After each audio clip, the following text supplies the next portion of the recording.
God's a bully, and I know it.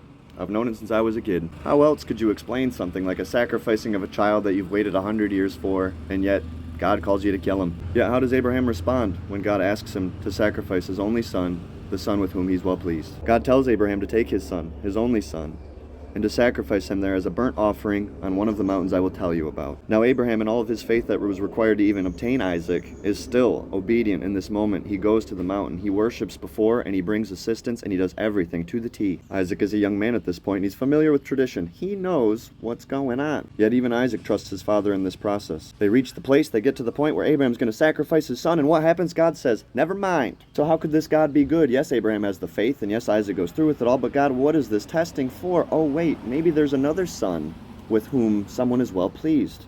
And actually, maybe there's another location very close to this mountain where somebody's not going to be let off the hook. Someone's actually going to have to die.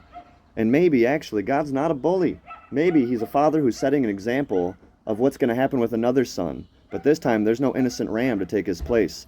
It's the sheep that's here to be slain. So as I've matured in my spirit, I've seen that God is not a bully who does not ask us to do anything that he's not willing to do himself. Actually, he gave us a way out. Not only did he give us a way out, he gave us a way out and then showed us the way that he was going to follow through with his promise and his covenant to Abraham himself. God the Father is not a bully.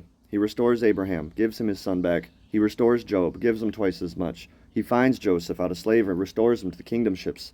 So, God is not a bully. He is someone who is going to follow through on his word, and maybe his ways just are different than our ways. We don't understand the refining process. We don't understand the testing process, and he's going to do it differently every time for everyone. So we can model off of these things, but maybe the evidence that God's in our life isn't that we're comfortable. It's that he's giving us the testing that we need in order to have the maturity to be complete, to do the purpose and calling that we've asked for in this life.